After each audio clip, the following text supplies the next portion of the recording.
Okay. At 5F. All right, I pledge allegiance to the flag of the United States of America and to the republic for which it stands, one nation, under God, indivisible, with liberty and justice for all. All right. I'm going to go ahead with the program showcase.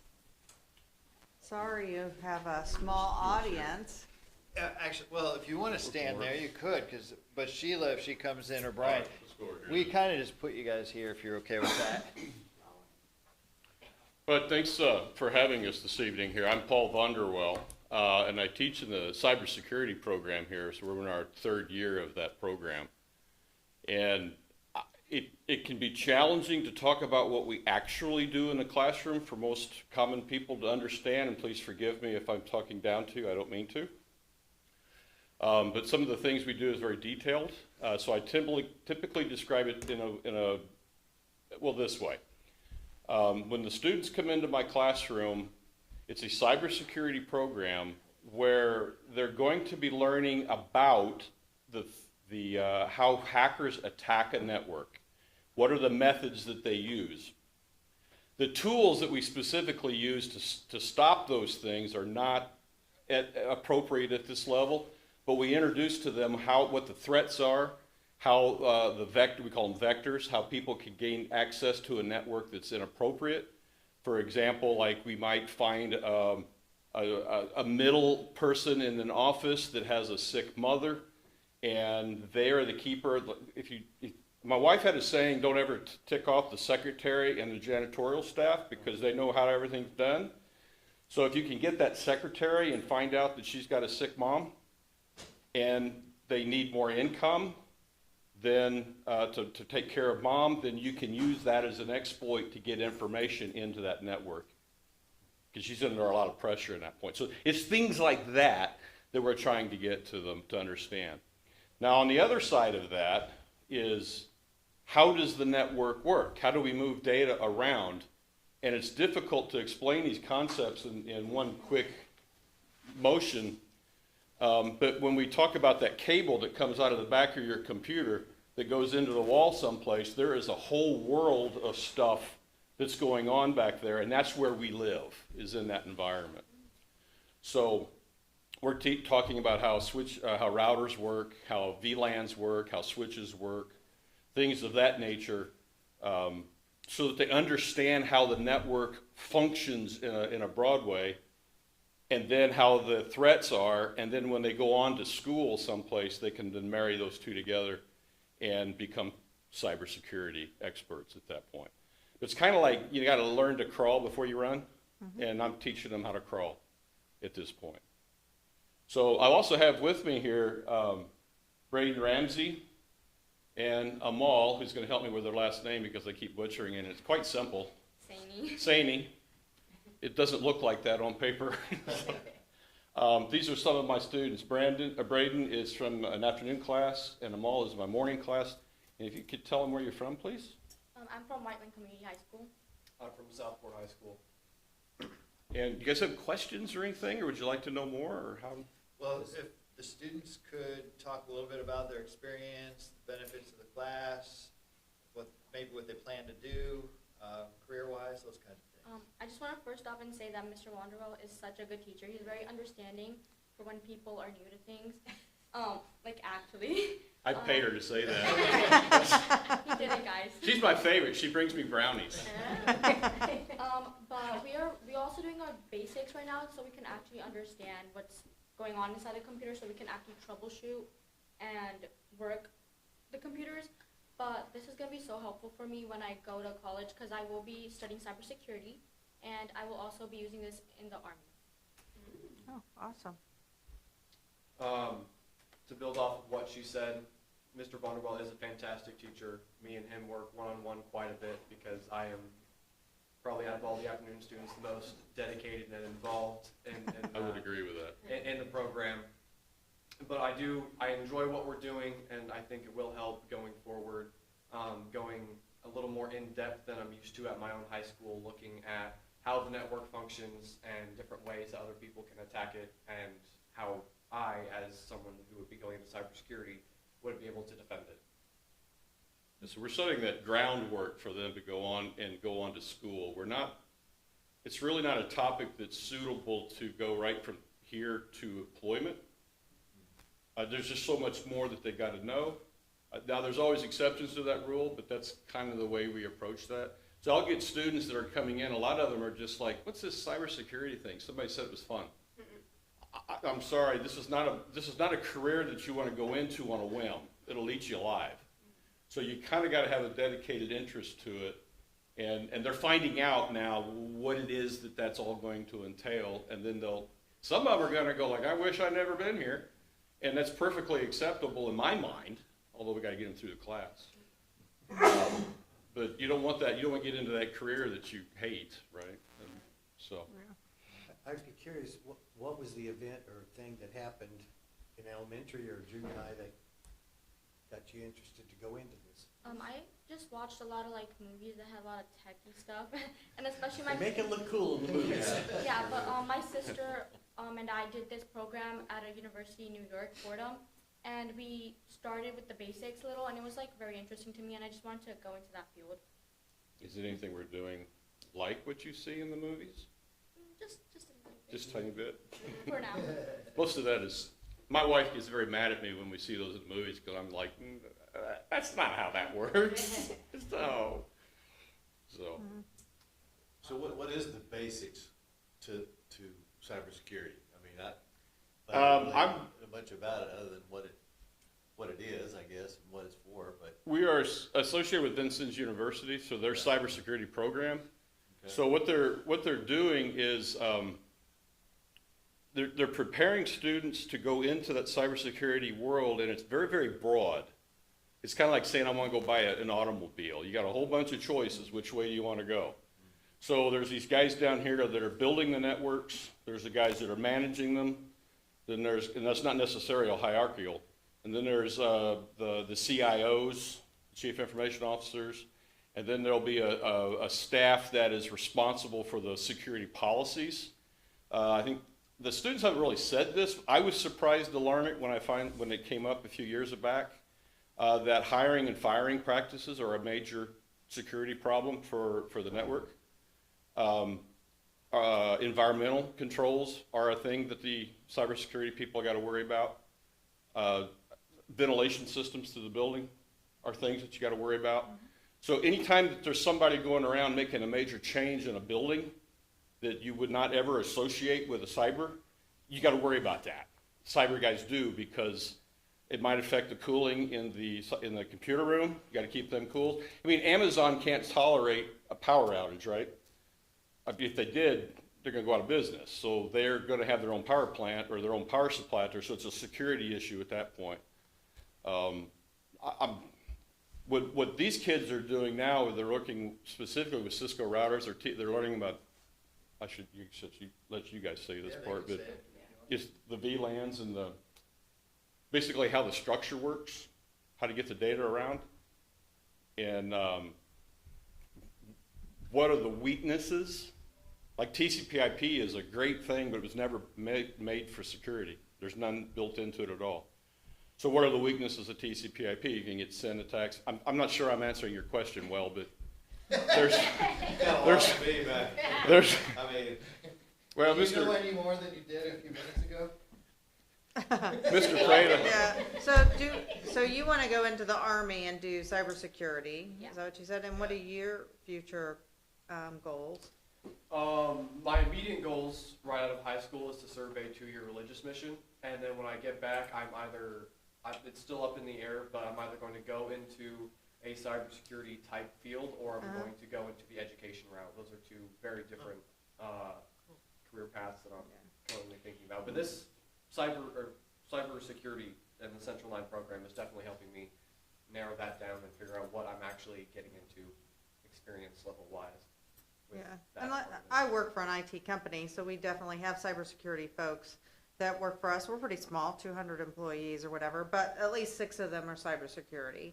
Some of them do policies, right? Some of them are doing scanning. We have scannings all the time. Some set up our training, some set up our policies, and some are just administrative going through. So there's, that's kind of the more boring, normal corporate cybersecurity. But I also have a friend who does cybersecurity for a banking system, and that is investigative, right? So very investigative, looking at crime in the banking world. So, it's definitely broad as what you can do. And we have preventative cybersecurity too, looking at how we can strengthen all of our systems and networks. And our employees, setting up monthly trainings, running traps for us to see if we fail, click on something we're not supposed to. We get all those of too once in that. a while. So, even if you want to go into education, there's a big crossover there. Yeah. I'm sure in the Army, that is going to be really broad, right? Because Well, it's mostly like networking. Well, I'll get my certification there, and then I'm gonna come back and I want to go into the FBI field, into that. yeah, so you like the more exciting parts of the cybersecurity. Yeah. Yeah, regulatory compliance is a cybersecurity issue. Making Yeah. sure you keep the business out of trouble with the government and the laws. I don't want to be there. That's not my thing at all. I want to be in the weeds with the hardware. And that's what we're playing with down here. We have Cisco routers and switches down there that we program. I don't like the word program. We configure them and get them to do what we want them to do.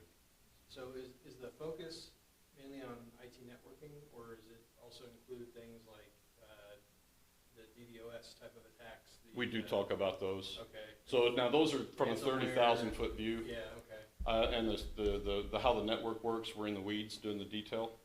Okay. It's like you need to know how the network functions so that you can understand the risks that these other things present to the network. And we do talk about DDoS. We talk about, I'm sorry, I'm coming up with a blank right now. But all those different methods.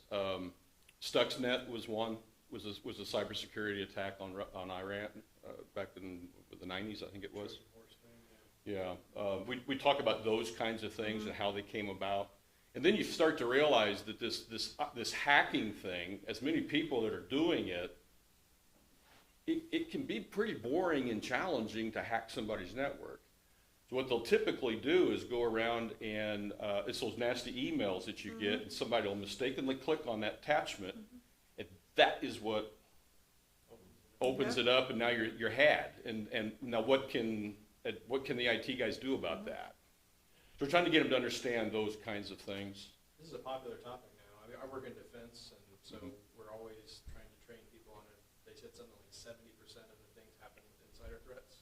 Yep. So people that either are malicious or just careless, they don't know what's going on. So Yeah, usually the user, we say the user is the weakest link. We can't control the user. Yeah, don't fall for those urgent requests that Yeah. feel to your emergency. Yeah. Yeah. I know, but you figured it out before anything bad happened. We've all been there. We have all been there, yep. Now we do I have have students, failed a test or two. we have students that come in and they're like, legitimately, they're sorry they showed up, some of the stuff that we're doing. They just do not enjoy it.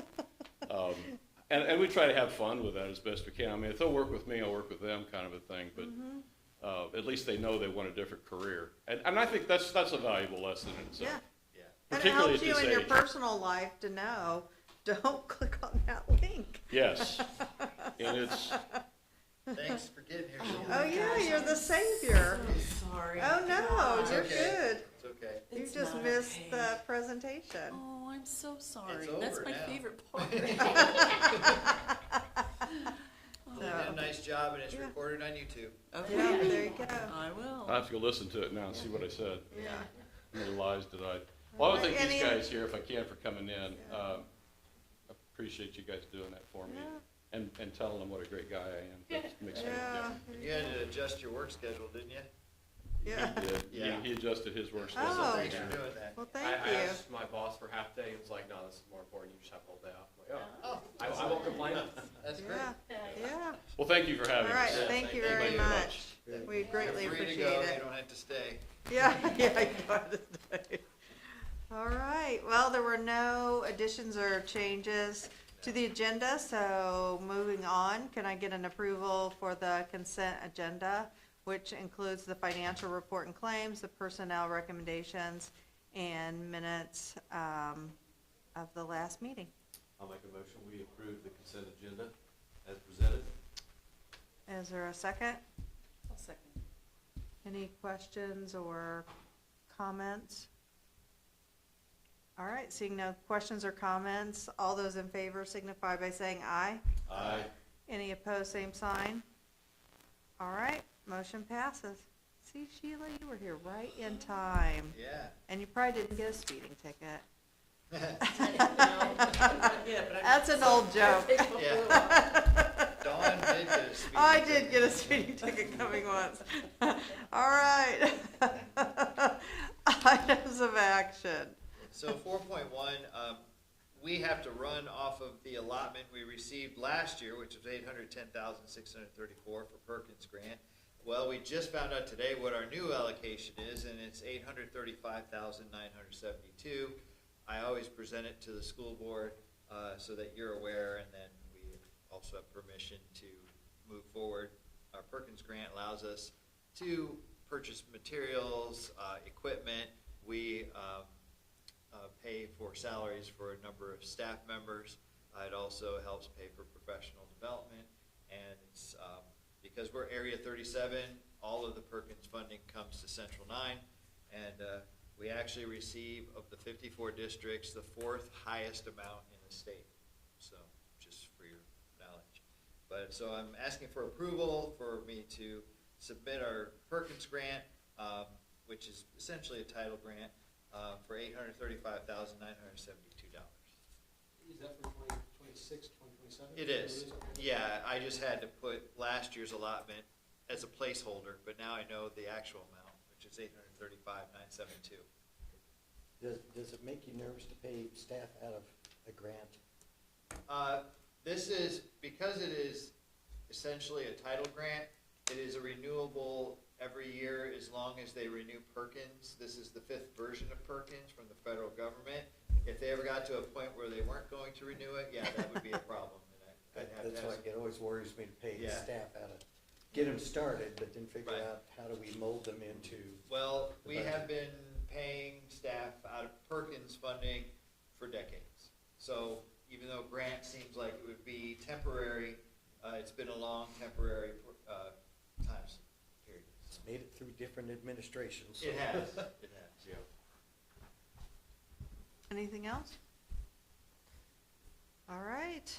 All those in favor signify by saying aye. I need a motion. Oh, Need a motion. sorry. So moved. I'm just so excited Sheila's here. Do you have a motion to approve the grant? I'll make that motion. Is there a second? I'll second. All right. All those in favor signify by saying aye. Aye. Any opposed, same sign. All right. Motion passes. Okay, so 4.2 is a request for me for overnight travel. Each year we have our Indiana Association of Career and Technical Education Districts Conference. It's been in Brown County for decades. This year it's moved to French Lick. It's June 8th through 10th, but because it's an overnight conference, we have to request approval. So I'm requesting approval to attend our annual state conference for directors.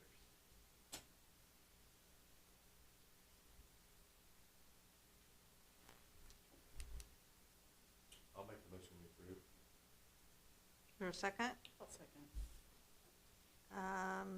All those in favor signify by saying aye. Aye. Any opposed, same sign.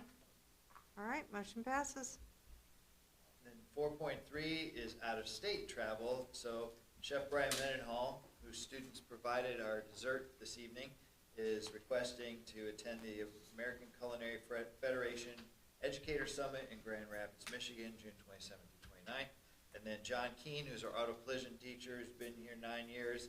He's never gone on a content or field-related conference. So the SEMA conference, which is a very large annual conference in Las Vegas, in November, we're requesting that he get approval to attend that. And he's our auto collision instructor, so felt like that was relevant for him. So those are the two out-of-state conference requests that we're requesting approval for. Only if he takes me with. Well, I love classic cars, and SEMA yes, it's wonderful. it is, yes. So it's a great opportunity. It's a great learning. Yeah, so he's never gone to one of these, and we thought it's totally appropriate for him to be able to attend. All right, any other questions or comments? All right, do we have a motion to approve? I'll make said motion. Do we have a second? Second. All right, all those in favor signify by saying aye. Aye. Any opposed, same sign? All right, motion approves. And then 4.4, we have not actually received the funds. I don't know if the other schools have yet, but we're normally, the way that teacher appreciation grant used to work, we would wait until all the schools received theirs, then we would go through a formula and we'd get our piece of the pie. Well, we're actually to receive tag money this year separately, so we had to go through a process which many of your schools did, where we had so many people who qualified, and then we did literally a lottery. So we have 7 people who qualified, and the amount of funds per person ended up being $2,500 instead of the $3,500. So I do believe the list of those people is attached, but I wanted to get approval to be able to put that. There is. Yeah, there isn't. Okay, well, Laura was planning on it, but now that she's in Florida, it's gonna be hard to attach that. But we can attach it, I don't know how, if I need to attach it, or how. We talked about attaching it. I can do it if I have the file. That's okay. I mean, I don't think we need to know the exact Okay, staff. well, I think, are you saying 7? There's 7 people. 7. Who, because we were Staff allotted qualified. 17,500, but Yeah. we've not received that yet, and the state Yeah. said, so I sent an email and asked about it, because they said by March 30th, we're supposed to be receiving it. We haven't received it yet. Okay. So, and I don't know if the others. So are we asking for approval for the 7 Yes. staff contingent on receiving the funds in the amount of Correct. the 2,500? Yes. All right. Do we have a motion for approval for those folks contingent on receiving the funds? I'll make the motion. Okay. Do we have a second? Second. All right, any other questions or comments? All right, all those in favor signify by saying aye. Aye. Any opposed, same sign? All right, motion passes. I guess the only thing I would say for director's comments is we're turning the corner here, finishing up this year's operating budget, and Cindy will be doing a lot of work here as we start to put together our proposed budget for next school year, which would be July 1 through June 30th. I will meet with the superintendents on Thursday, May 7th, and present our proposed budget to them, and then we'll go from there. It's always a little odd because we're proposing a budget in the middle of their budget. But that's just, we work on a fiscal schedule, they work on a regular calendar year. And it's just the way it's been for years, for decades. So I'm just letting you know that we'll be doing that here in the next couple of months. And that's about it for that. Other than that, I know Mike will pull up the students of the month for April. And just, we have College and Career Day here, April 16th. We decided to blend the two onto one day in the spring. As many of our students will decide, hey, you know what, post-secondary might be for me, but they haven't really thought about it until now, so we've moved it to the spring, and it's been a really successful event. We do it in our commons, and then May 7th is our awards day. We do a morning and an afternoon. You're all invited to that, and then our next governing board meeting is May 14th. All right.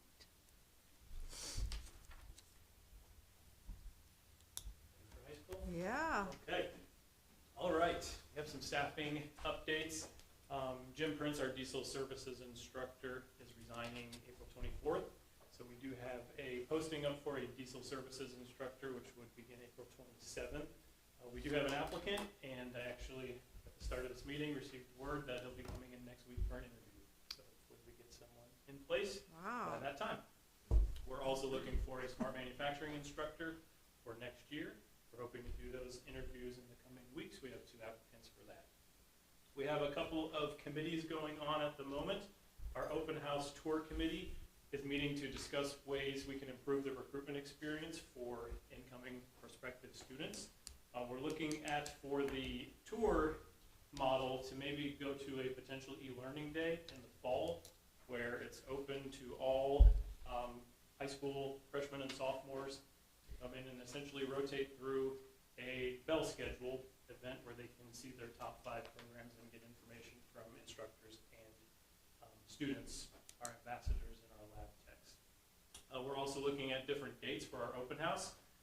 By accident, we had to reschedule our open house because of weather, and that rescheduled date turned out to be huge. We had a major turnout, and that was in February, where we normally do it at the end of January. So perhaps that difference brings in more people.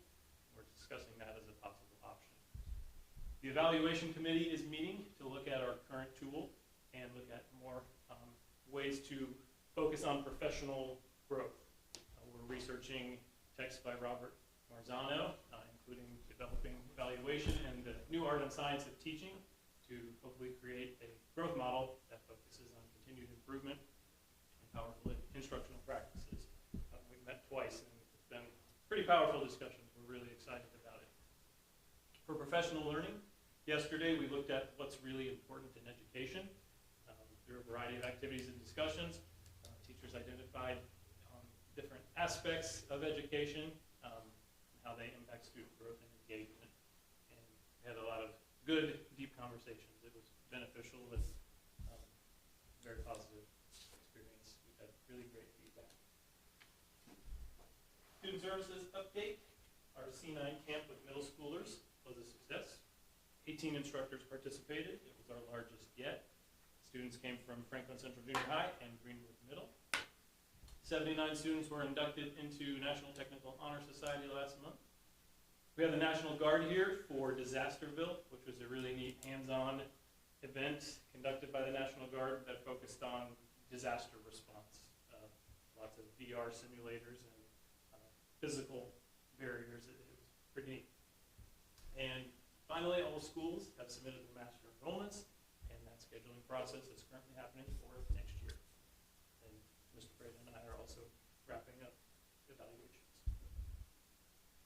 How's enrollment looking? Very good. Good. Yeah. So I did see the setup for the disaster or whatever. It looked awesome. Yeah. So I'm assuming it went really well, Yeah. but the whole setup was just remarkable. Yeah. They came in the day before to set it all up. It was neat. Yeah. It's great to have the space to do it. What Yeah. all was that boat? Unfortunately, I was gone. So there were 3 different stations, and each one focused on a different type of disaster response. So like flooding or Oh, okay. Earthquake or Yeah. something. Tornado. Yes. yeah.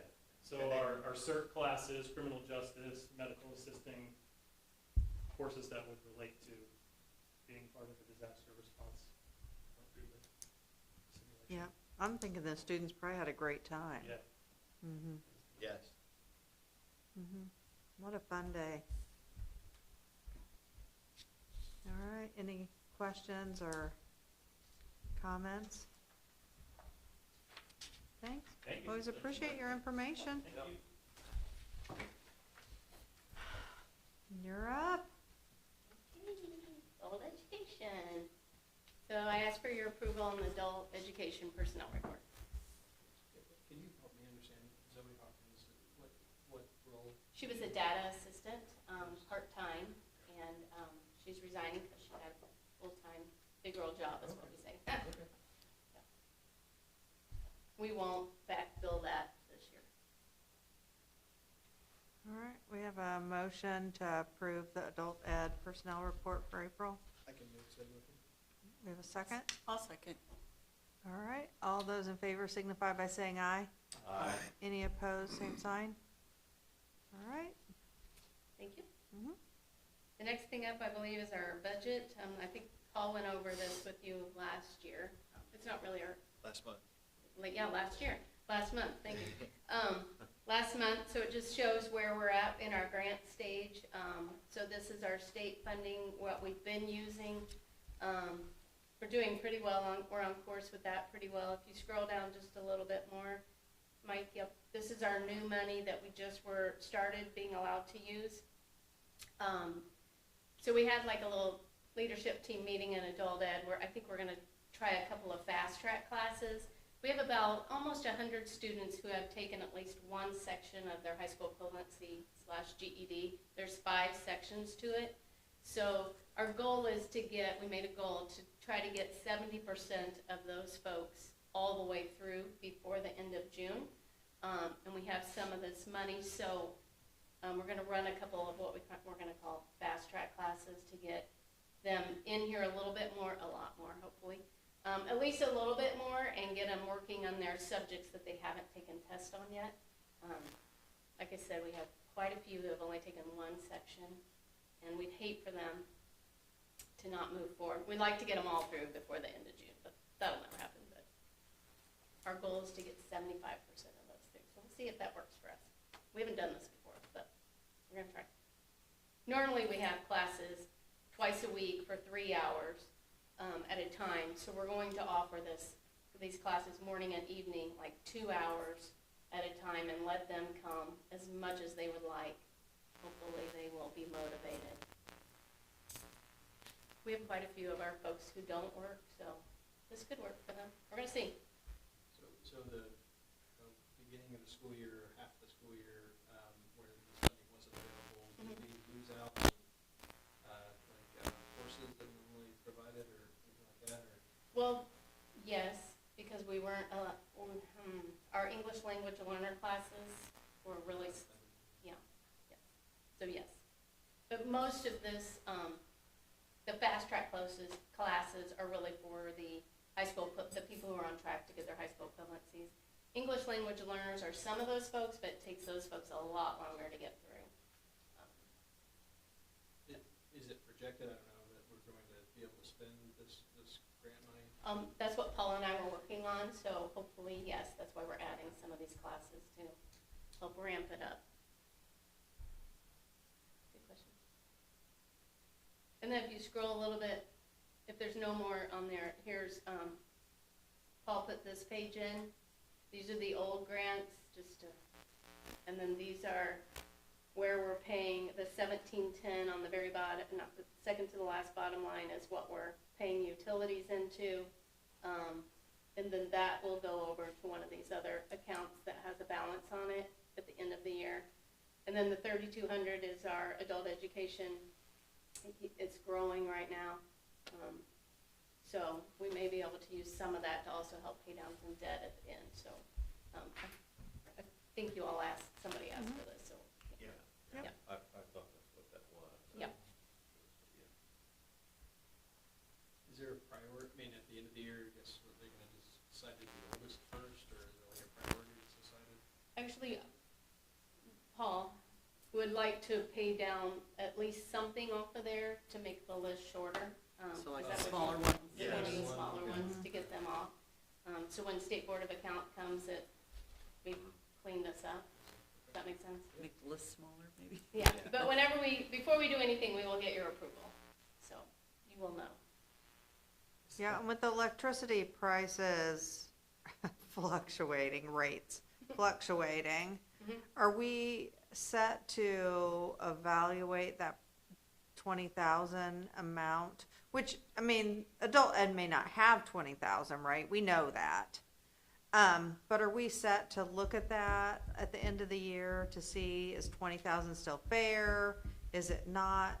Is it too You high? mean- Is it too low? I don't mean to interrupt, sorry. It's, I'm not sure why you're saying 20, but it's 5,000 a Or- month, so. Or, yeah, 5,000. okay. And what, oh, I was Yeah. thinking, because it was 20,000 at one point, and then it was going to Okay, 25, yeah, and I was so just now stuck the in that balance is amount. up to 30,000. Right. So Yeah. we will absolutely reevaluate to see. Okay. Because once we get our funding, if we get cut a whole bunch, we're obviously not going to be Right, able to pay that right. same amount. So we will definitely take a look at that. Right, and really, I would think that we would go ahead and say what is fair, right? And if you can't pay it, then we write it off as a donation or whatever.